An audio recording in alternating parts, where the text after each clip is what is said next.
you're tuning in for that, aren't you? That's what you want to see. You want to see the mayhem.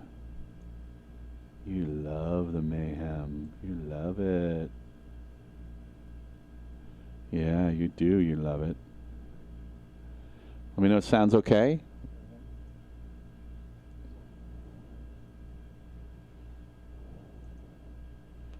If your sound is not okay, now is the time to tell me. Because, I'm not live. Do we sound really chill today? I feel a little chill. I feel kind of chill. What's up, everybody? Got 4 minutes. T-minus 4 minutes. Oh, yeah. It's a pretty good Dystopia Report, by the way. I need my glasses. Jeez. They print the tiniest print ever. They call it impossible font. Please hold. I apologize to the people who are not live, but I am my own engineer. So if you're wondering what is with this yellow screen, I'm just waiting till the minute. I started 4 minutes early in case there was a problem, so I had time to fix things. Because once we're live, I prefer to focus on the content and the audience and the people, the humans. And robots. Don't be mad, robots. I love you too, robots, but also the people. Mainly the people. All right.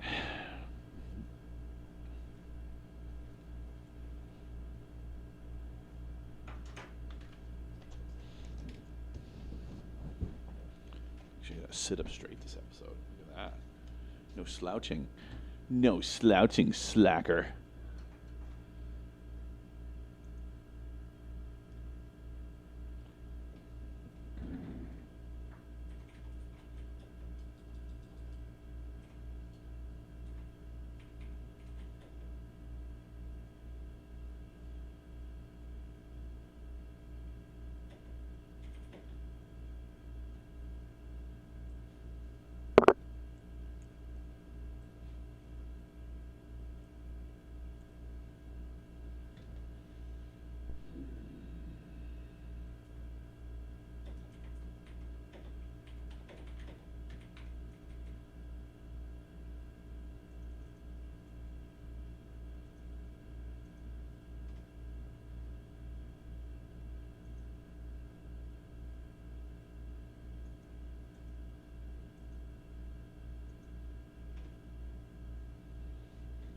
I'm hoping you're satisfied that there are signs of life, because there are indeed signs of life.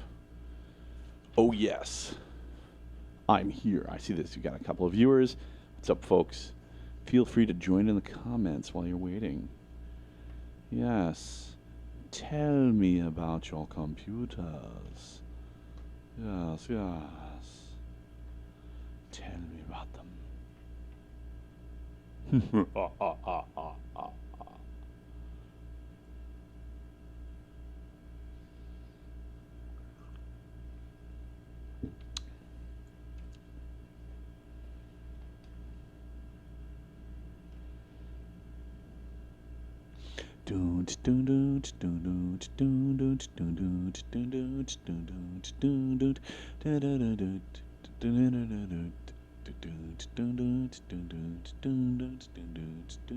Please hold.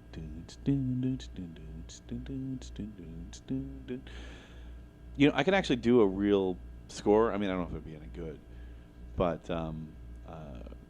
I'd much rather just chat with you guys. You know, it's kind of like a sign of life. You know, you never know what crazy stuff I'm going to say at the beginning during the yellow screen. All right. It looks like we're just about to go. Give 1 more minute. 1 more 60 seconds. 60, 59, 58. No, I'm not going to count down. When I see my clock flip over, I'll start.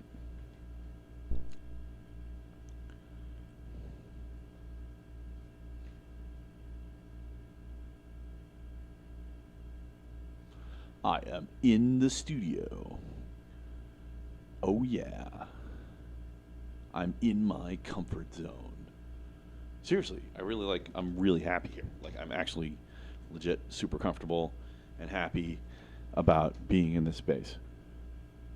All right, I'm going to start. It looks like it's time.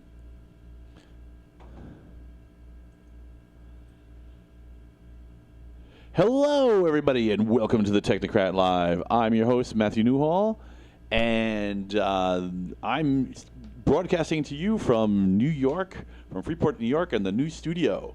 So glad to see you guys. All right, so, oh yeah, is this the right one? I don't even know if I've got the right one over here. No, that's the right one. Okay. All right, so, yeah, I'm my own engineer. I have my engineering buffet in front of me, my electronic buffet. So I'm here to tell you about the tech news and to tell you about what's going on. And, you know, dystopia marches on whether you're ready or not. So I'm here. I'm here for you. I'm here for you. And that goes for the robots, too. I'm here for you, too, robots. It's not easy. They're trying to take your rights away, robots. What are you going to do? Talk to me. Talk to me. That's what you're going to do. You're going to talk to me and tell me what you think. I would love it if ChatGPT just jumped right in the comments and started spitting out whatever it is it wants to say. As long as it identified what it was, that would be pretty amusing. Yes, I am actually volunteering to talk to bots. So this is episode number 176. I am now on YouTube and Odyssey. If you are an Odyssey aficionado, and there's a few of you, I'm counting on you. I'm counting on you to log into Odyssey and to keep that platform going. As long as I see a few people logging in there and a few people logging into the show on Odyssey, I will continue to broadcast there. I gotta say, I'm not totally surprised, but the numbers did go down on Odyssey, and obviously the numbers were way up on YouTube from 0 to infinitely larger. A lot of people, it's clear some people left Odyssey and decided to view the show on YouTube. I would encourage you to do both if you're comfortable with both. So just because I think it's a great platform and it's a Web 2.5 platform. And Web 2 is eventually going to just be a utility, and they're just going to be doing very basic video hosting, and the metadata is only going to be that kind of their side gig, which is not what Web 2 is right now. Okay, so please like, subscribe, share, and most important, comment. I want you guys to comment. I want to interact with you. I'm sure you're going to have comments and questions about the topics today. There's some crazy stuff going on out there, in case you didn't know. I wonder if the last week was so busy because that was the week that the smoke completely overtook New York and made it the most hazardous place in the world. I mean, you could barely see in front of you. And I think a lot of people are like, well, I guess can't deny that things are going wrong. And then they tuned into my show. So that's the kind of attitude I want to see you keep up. Okay, so anyway, so please comment, and of course subscribe too. That's really important, but I think comment's the biggest one. And if you give me a like, that would help too. I mean, give me money. You know, I am looking for sponsors. Speaking of which, let me know. Just send me an email, and we'll talk about sponsorships. I have there is a sponsor, at least one sponsor for the show so far. So I'm looking for more. Yeah. Okay. So. So Dystopia Report, also known as the I Told You So report, starts now. Yeah, let's get into it. So what's new in the news? Oh, and by the way, I'm going to break out this Dystopia Report immediately. It just shows you how disorganized I am. I am having a guest on in 2 weeks, so not next week, but the week after. I will have Isaac back on the show. Isaac has introduced Season 1 and Season 2. Very different experience for him, Season 2, because Season 1, it was my very first episode. So he's kind of like my icebreaker. So I'm going to be bringing him into the studio, and he's going to be the icebreaker in 2 weeks on the 29th, I believe, of June. So don't miss that one. It should be good. He's a pretty well-known hacker and tech talent extraordinaire. So and a radio personality, too. Okay, so speaking of entertainment, the first topic in Dystopia Report is entertainment. So entertainment is just some of my favorite shows, things that I find that people can't shut up about around the water cooler. In this case, it is Black Mirror. Black Mirror's new season, I believe it's Season 6 is out. They just got announced today. Black Mirror is kind of like the fiction equivalent to this show. So we're like the non-fiction equivalent to Black Mirror. If it's something that Black Mirror would write an episode about, we would absolutely cover it here. That is dead bang on to what we do. It is a tech ethics show. I interview people. I let them go wherever they want to go. But when they hand me back the ball, I bring it right back to tech ethics. And of course, the news is all tech ethics. I even have the OWI Awards, which is the Own Worst Enemy Awards, which I'll give an award every time I remember during a Dystopia Report, which is not always. But sometimes there's somebody particularly outstanding that really deserves one. So, all right. So let's see. So that's it for entertainment. I just wanted to let you guys know, don't miss Black Mirror.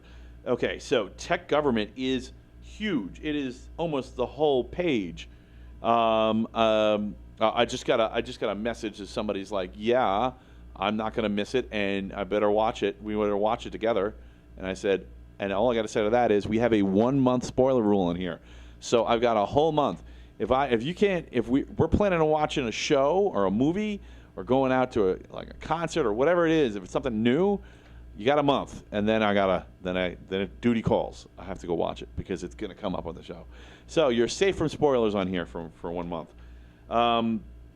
Okay, so tech government. So the NHTSA has sent a message to automakers. The message is, and where do you get this? It's pretty amazing. The Massachusetts right to repair law is crap, so don't follow it. That's right. Massachusetts has announced they are going to start enforcing the right to repair law, which means they're going to be going after big global multinational companies that are not allowing people enough access to the code in their machines so that people can repair them. They said it's and it's funny. You would be like, okay, so what is this? Are they making the argument that the intellectual property rights of the automakers are being violated? Because that's the argument that John Deere and the automakers and smart devices have been making. But that's not it at all. Actually, they're saying it's such a security disaster that if they force them to open the specs on all this stuff, if they force them to open the specs, that there's going to be, and I quote, I got to put my glasses on. Got to do the glasses thing, folks. Sorry about that. You wouldn't hit a guy with glasses, would you? Could utilize such open access to remotely command vehicles to operate dangerously, including attacking multiple vehicles concurrently. In other words, shutting down every single vehicle in the city, making every single vehicle in the city of a particular make, a particular model, or maybe even make, drive full speed and refuse to turn the steering wheel. This is exactly what I've been warning about for a decade. This is why I'm telling you it's the I told you so report this week. So I totally told you so for a decade. I was on this before DARPA was on this. DARPA decided that it was a national security threat and funded research into this, and I was telling people about this before that. You don't do a drive-by-wire car and then attach it to the internet and then not have transparency about your security practices. But you know why the NHTSA is wrong about this? Because security through obscurity doesn't frickin' work, okay? You know, it only works for a little while and gives you a false sense of security, and everybody pats each other on the back, and then your crap gets hacked and everything's destroyed, right? So the suggestion that Massachusetts law shouldn't be followed is insane. Now, there is some speculation that what various technology companies, and that's pretty much everybody these days, are going to do is they're just going to disable their telematics units. They're going to disable the stuff that makes it possible to hack into the cars. Good. That's what you should have made the consumer able to do. You shouldn't have had to have an entire state hold you for ransom. You idiots. All right. Anyway, there should be a tactile off switch in every single car that it cannot connect any of its networks to any other access point, any other thing. If you shut that off, it's off, right? So it's just a car, right? It isn't an internet connection. Because internet connections get hacked, sometimes irrevocably.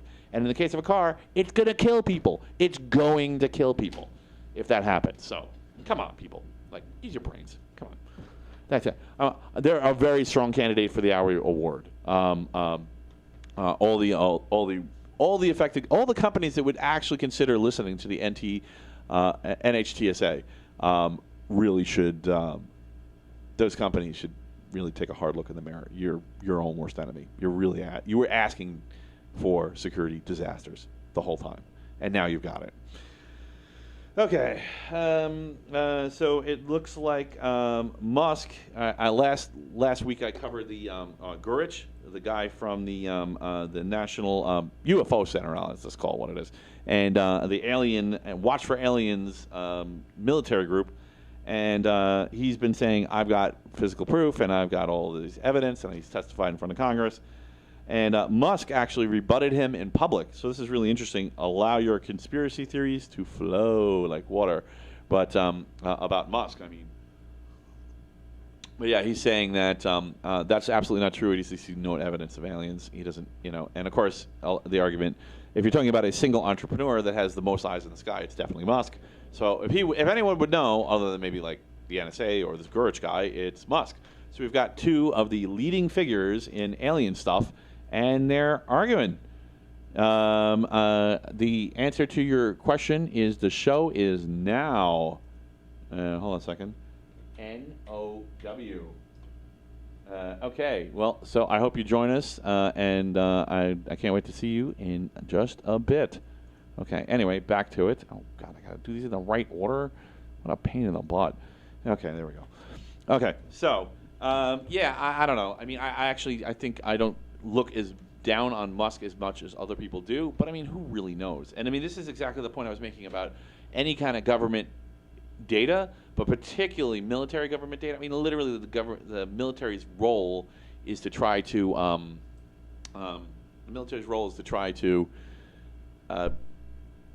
obfuscate and create a fog of war so that no one knows what's going on, because all warfare is deception. So when they say something and then they retract it the next week, don't be surprised. I mean, it doesn't even this guy retracted it. It's just that Musk is contradicting him. Some people say that he's the enemy of this.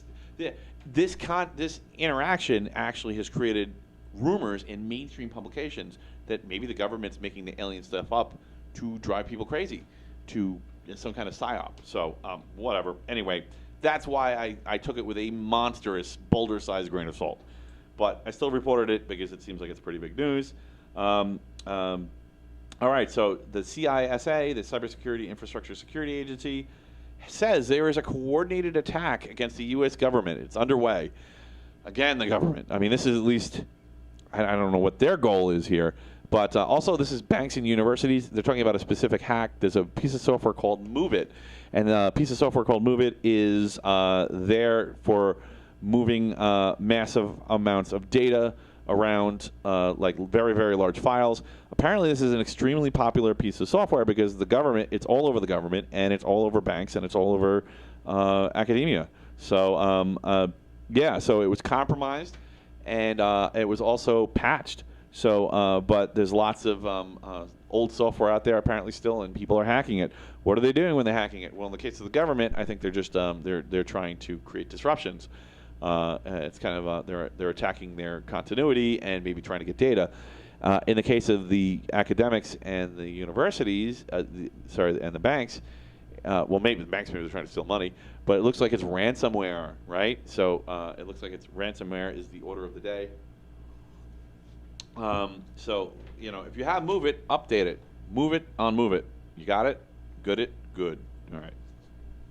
Anyway, so Texas is the third state to pass a law requiring adult consent for children. Yeah, so, of course, internet services. This is actually the third state. The other two states were Utah, which I think did it a while ago, and Louisiana, which just did it earlier this week.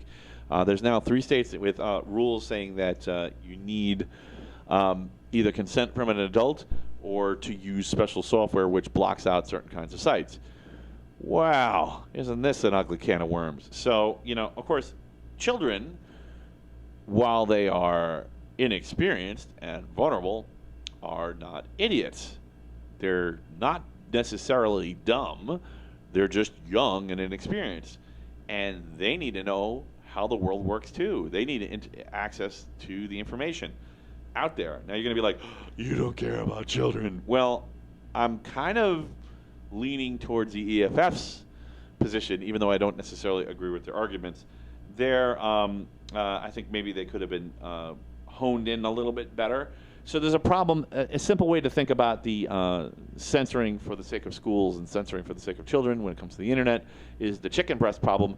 Of course, like, wow, look at that chick's breast, you know?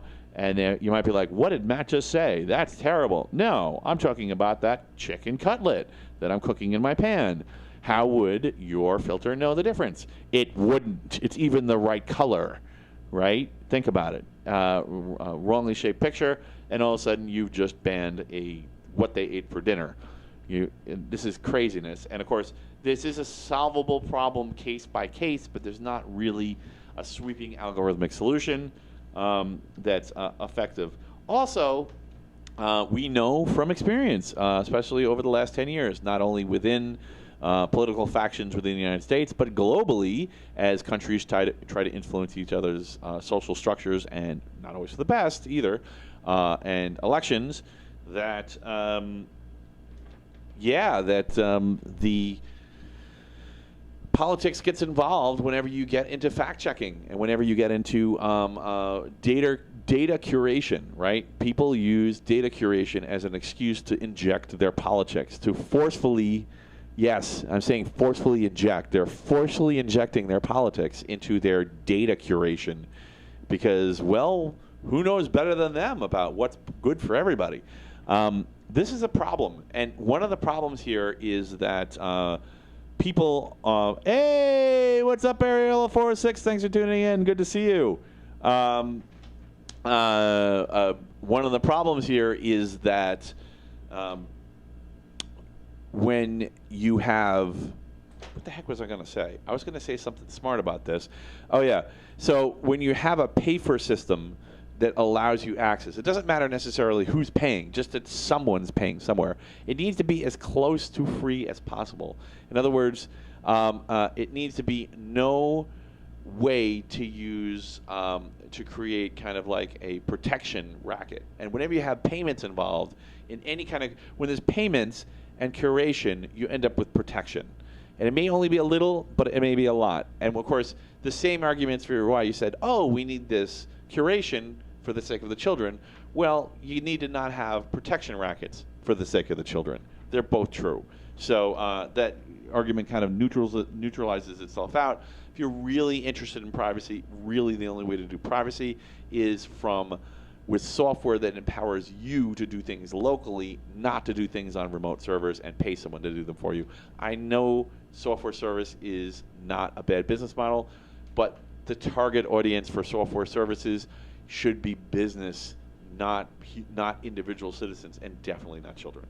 So, yeah, and of course, nobody wants to work for free, and it's not necessarily fun sitting there futzing through different search terms and different bugs as teachers and adults and children who have been given permission find bugs in the software and say, hey, this is censored and it shouldn't be. And often they're right. Yeah. So anyway, check out the EFF for more on that, and also MSN.com. Wow, my eyes are bad today. What is going on? I need a reading light back here or something. I'm gonna pull in a rocking chair and start knitting. Yeah. So Section 230 of the Communications Decency Act. Section 230 is the section of that law which is only like one line long, which basically says if you're a service provider in IT on the internet, you're not responsible for what your users do, right? More or less, that's what it says. Well, they wanted to, and I mean, like, I think my explanation was as long as the actual legal language. Some people have argued it didn't go far enough to protect. Some people have argued it went too far. But it managed to get in there, and it's done a pretty good job. It seems case law is now supporting Section 230 as your right to be an ISP and not get your butt sued off every time a jerk signs up for your service, unwitting to you. Okay, so the thing that's really interesting here is there's a bill now in Congress that the Section 230 will not apply to AI-generated content, right? So it's no person behind the content, and therefore, if it's AI generated, it isn't afforded the protections. If you run some script and it does something terrible, and the ISP is the one running the script, it's on the ISP. It's not on. They don't get an exemption because it's a person. Yeah, thank God for that. Really smart. It's got bipartisan support. It looks like it's going to go, or whatever. Multi-party support. I don't want to say bi. We really need 3 or more parties. Anyway, so, yeah, content, yeah, large language models like ChatGPT cannot be information content providers. It looks like there's some case law here already, and the case law will probably prevail anyway, but, you know, an abundance of caution. There's a lot of political will to do something about AI. This is something that would be very positive if it was worded right. So I'm kind of excited about that one. And lastly, in tech government, factory spending has doubled in the United States. So the United States has been slowly slouching off of manufacturing for decades and decades. It used to be a political battle cry. It's gotten to the point where it's so advanced that nobody even bothers anymore. There are entire cities that have had their standard of living plummet through the floor because they used to be industrial cities and there's no longer any industry. Well, industrial factory building, industrial manufacturing building has doubled in the past year. We are actually building manufacturing again, and it looks like the pace is accelerating. So that's really good news. Why, you could argue about why that's happening. Is it happening because of a trade war with China? Well, not such good news. Probably inevitable, but not such good news because trade wars sometimes end in kinetic wars. I hope not. Hold on, that requires a sip. Good coffee. Got a coffee machine, man. I got a coffee machine in the studio. All right, so that is it for tech government. Let's get on to tech. So power LEDs can be used to recover cryptographic keys as they're decrypted. Apparently, I have not actually seen the entire process, seen the code, seen the paper, but there will be a demonstration at DEF CON 31 this year in Las Vegas. So this is in August, so just a month and a half away. This seems to be legitimate to have legs. I appreciate the heads up. By the way, I appreciate everybody who's contributing stories. Like, more than half of these stories are contributed this month. I went to my usual sources and they were a little dry. I think they're feeling a little PC, guys. Don't be so wimpy. There's real stuff happening out there. I mean, this one wasn't that. It wasn't one of my sources, but just that thing about Massachusetts right to repair law. Oh my God, it is huge. It's like a war between like people and governments and companies, and different governments, different levels of the same government are fighting too. Yeah. So the way that it happens is basically it needs to be recorded with some sort of device. Obviously, a human eye can't pick up those changes in the LEDs, but by factoring in the shutter speed of the device, so maybe a surveillance camera or a cell phone, and factoring that in, they were able to increase the resolution of the blinks on the LEDs up to 3 orders of magnitude. So they were able to get as many as 60,000 frames a second on the LEDs. And it turns out that the business of the CPU indicates what it's decrypting at the moment. Now, I'm a little skeptical just because it seems so fantastical. But yeah, apparently they've recovered keys. So I'm really curious. I'll be watching at DEF CON to see if people are like, this is BS, that doesn't work. Or if the code is really excellent. You might be having to put tape over all your LEDs. And when I say all your LEDs, I'm talking about even the LEDs. All you have to do, like say, for example, is take a cell phone and plug it into like a USB hub connected to a computer. So this isn't just powered devices from dedicated power bricks. This will affect computer equipment too. So like all the LEDs plugged into that hub would blink in a predictable fashion while the decryption key is decrypted. So really crazy stuff, really advanced and pretty scary. There may be some new requirements. Usually card readers are pretty cheap and they all have LEDs. I was just looking at them. So before I saw this story. So check it out. NASSIBEN.com. That's the guy who figured it out. NASSIBEN.com. So this is actually in the news last week, and I passed over it, and then a trusted geeky friend of mine said, "Oh my God, this is so huge," and I realized they were right. So I'm sorry I neglected it last week. But Barracuda email appliances. Originally I thought it was Barracuda hard drives, and I kind of dismissed it because I was like, this is crazy. I can't believe this is true, but it's not. It's actually email devices in particular. It's the ESG appliances. There is some kind of malware which can burrow its way into the device's firmware so badly that it cannot be recovered. They are bricking the devices and sending new devices. And when I say they are, I don't know if this was in the original story, but maybe due to public pressure, the company caved, and they are they're to be immediately replaced regardless of patch level, and they're going to be providing replacement machines no cost. So again, this is only part of your email infrastructure.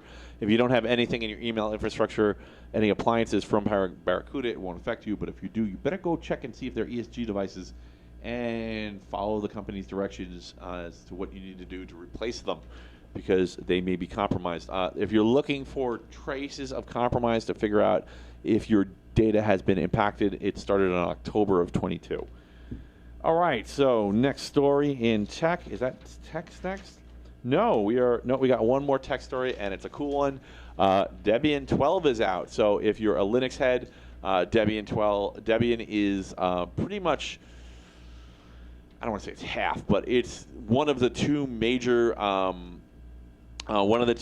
systems upon which a lot of Linux systems are based. Yes, there are a few that aren't based in either Red Hat or Debian, but those are usually the ones where people start, and then they deviate and fork from there. Yes, forking specifically since it's open source. So anyway, Debian 12 is out. There's not. Seems like the biggest changes that I saw were file system based. So we're talking about BetterFS. Apparently, you can convert NFS to BetterFS now in a standing application. Verify that, please. AFS, which is Apple File System, which is a big plus. AFS is,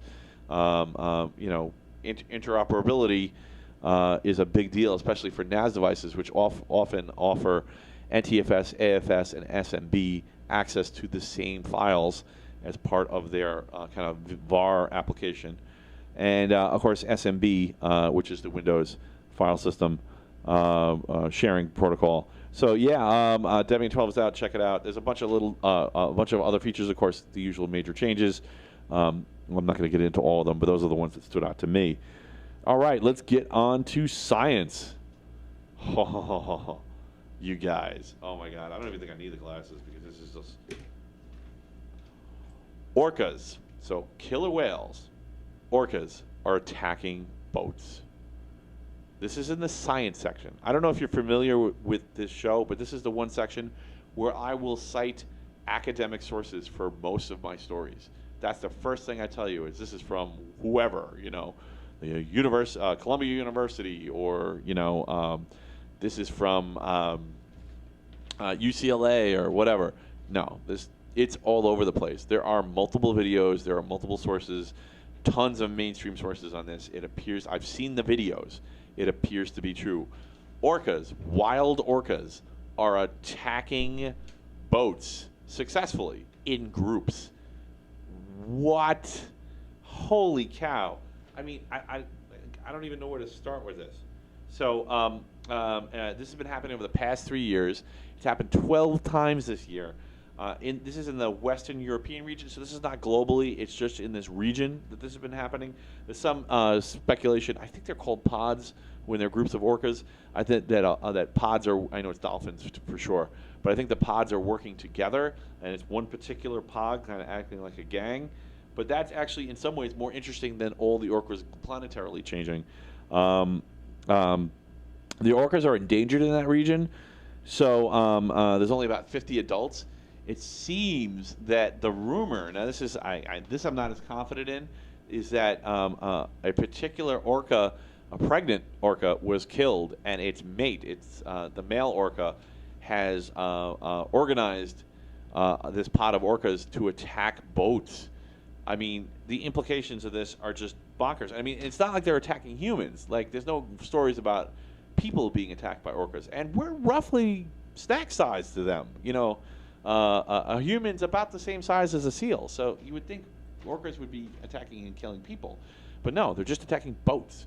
So very specifically, they guess they got hurt by it, and now they're angry. I mean, there's literally a video out there of an orca ripping a fin off the back of a boat. Holy cow!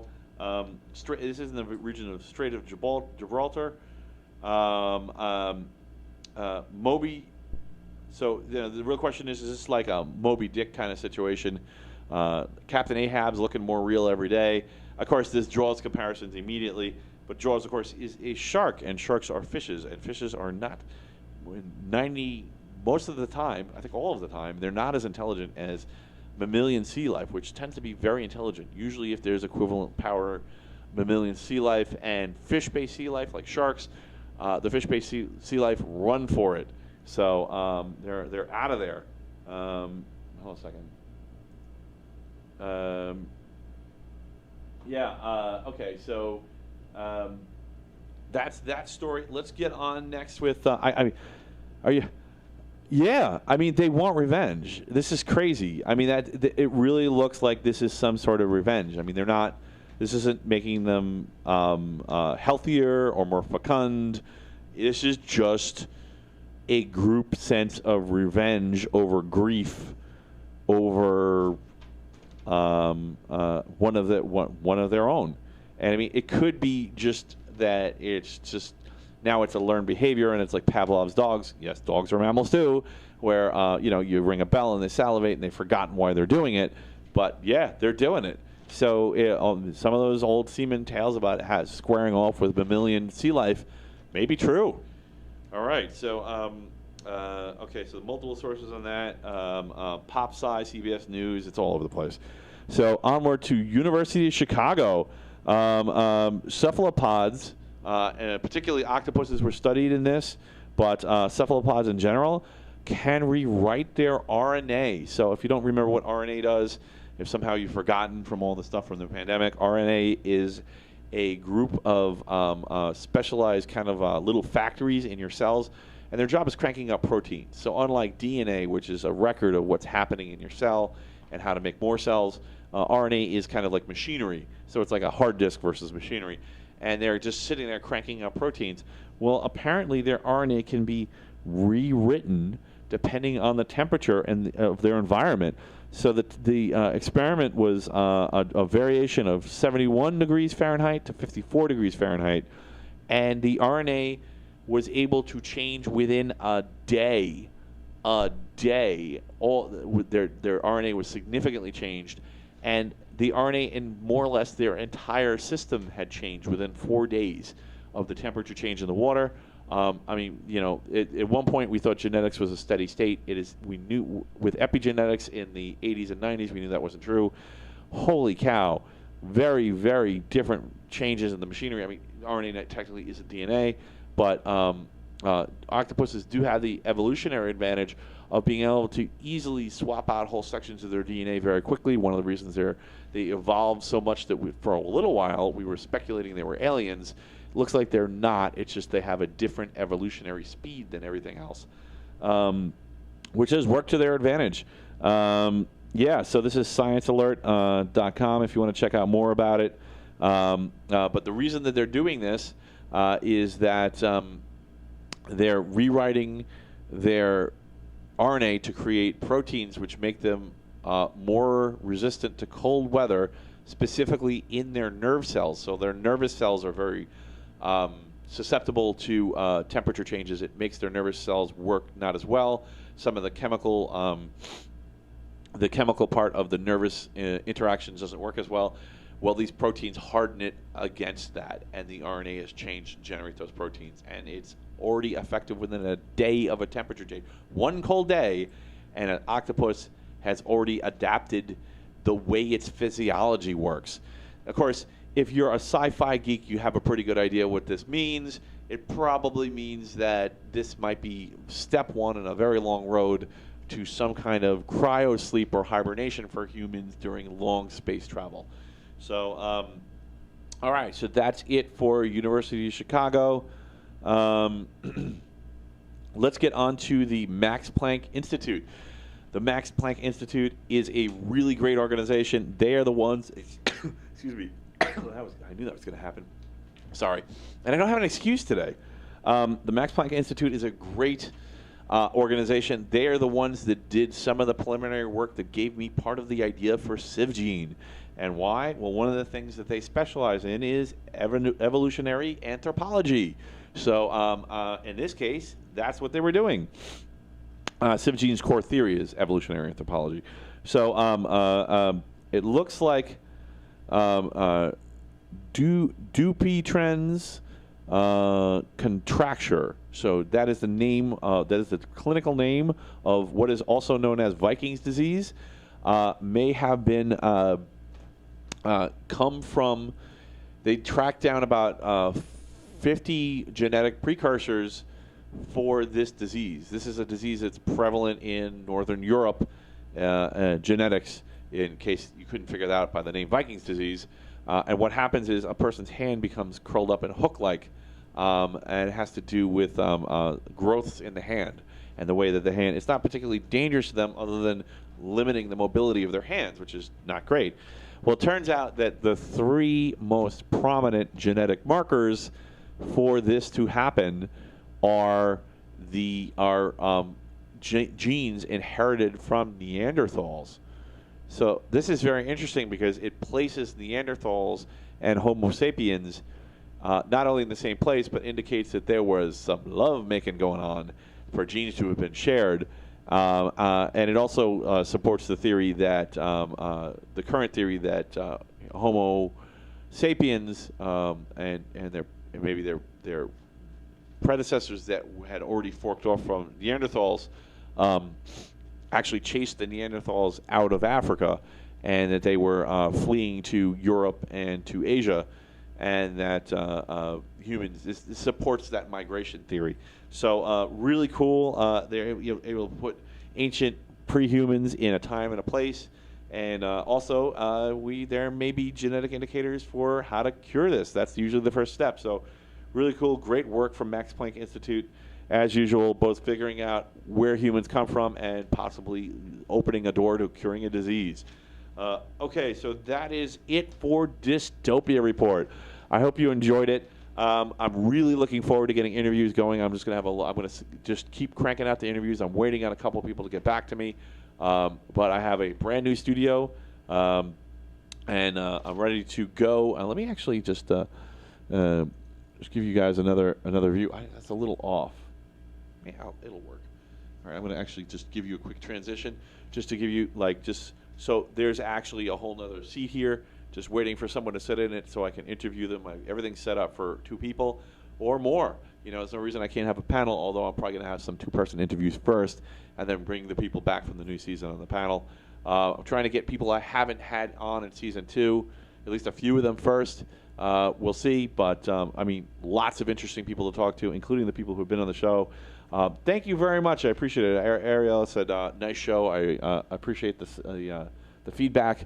And so please like, love, and share this show. It's really important to me. I'm not doing this for the money, although you guys showing me support by giving me little digital trinkets makes me really happy and makes me want to carry on and continue. There's going to be some great guests on here. I love talking to people. I love quizzing people's brains. One of the reasons I created Dystopia Report is to get people into the conversation for the sake of finding out more about them, finding out about their ideas and what they think is going on in the world. And I've had some real surprises on here, both to me and to the audience, and even to the people who are being interviewed. So I think it's been fun all around. Please let people know. Okay, thanks for tuning in. I'll see you guys next week. Okay, choose wisely, choose to share. Good night, everyone.